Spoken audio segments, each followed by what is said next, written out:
There is so much discussion today in the world, whether it's in Europe or the US, Latin America, Asia, in Africa, there's more and more talk about this.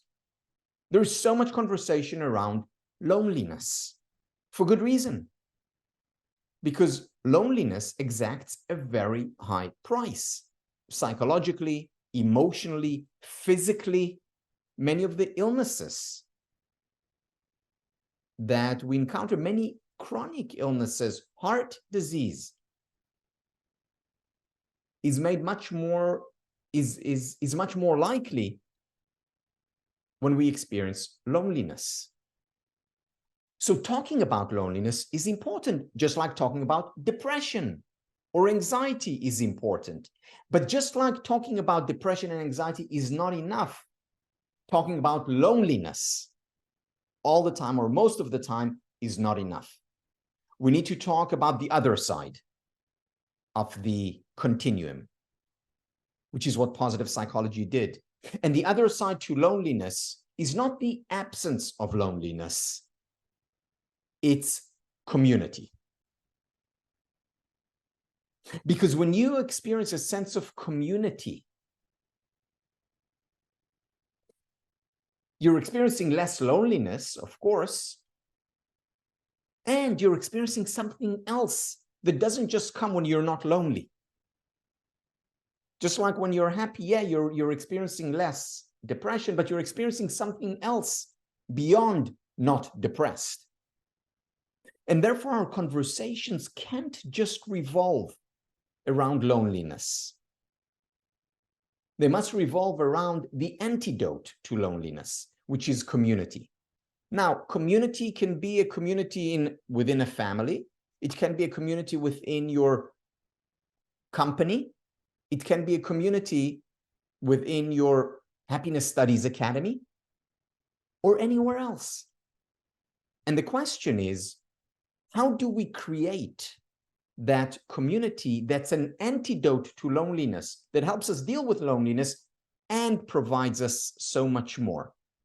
So here are some of the things that having a strong, vibrant community can do for us.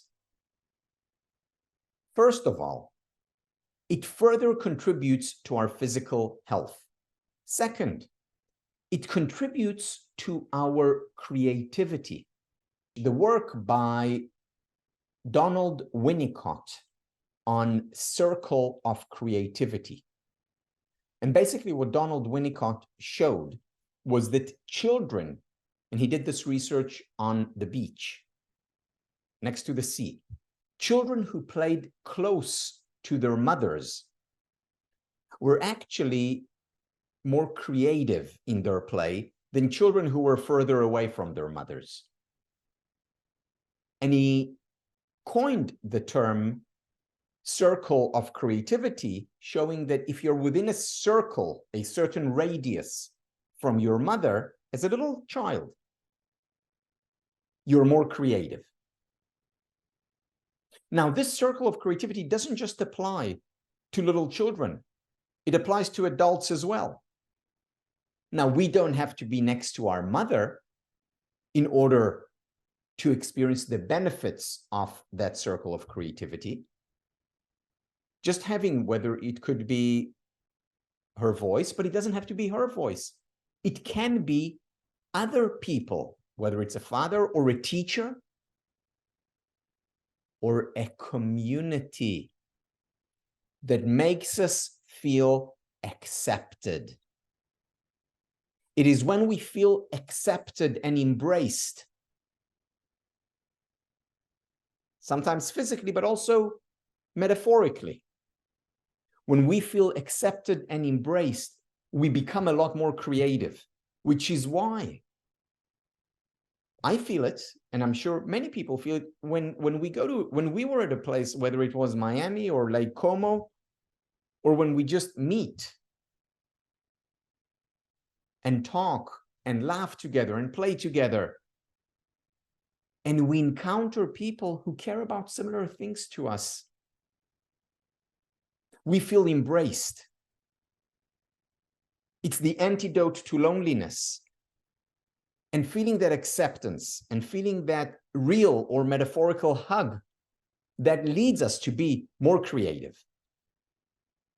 Whether when we're there or afterwards when we're at home, sitting down by ourselves in front of a computer or in our office or wherever it is.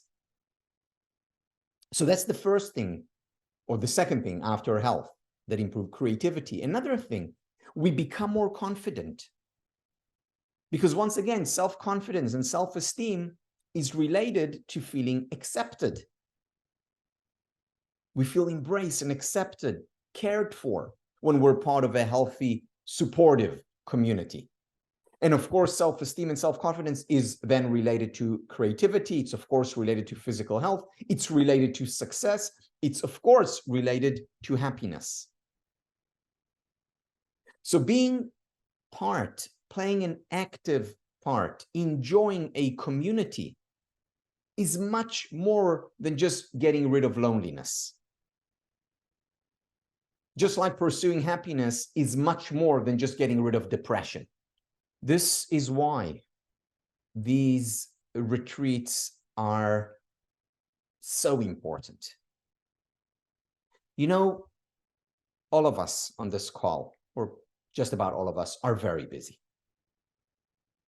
Because the modern world just throws so many things at us.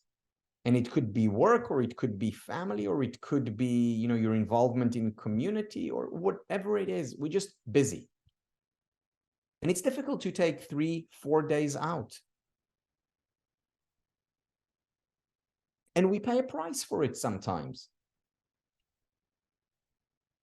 However, once in a while, I'm not saying every time, but once in a while, attend these retreats. Or if not these retreats, then, you know, your church retreat. Or your work retreat, or just go to a retreat, you know, somewhere with like-minded, like-hearted people. In other words, invest in community. Now, this doesn't mean that this is not a community. We're in a community right now, online. It goes a long way, not as far as in person, but this is also important.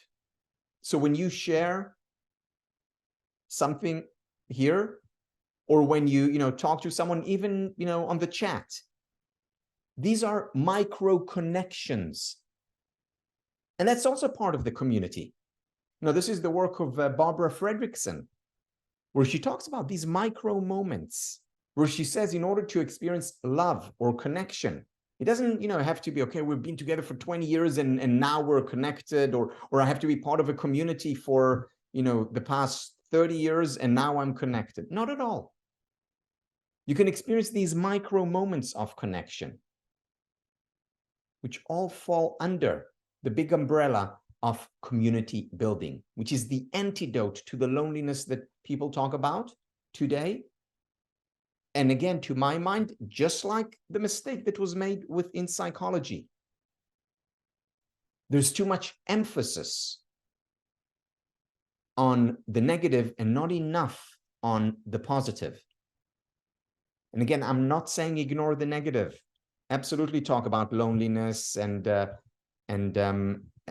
whether it's on the national level, politicians, or whether it's in your school, or whether it's in your neighborhood or home. Absolutely talk about that. And genius of the and also talk about community and what you can do, what each one of us can do to create that community for ourselves. And if we want to spread happiness, also do it for others.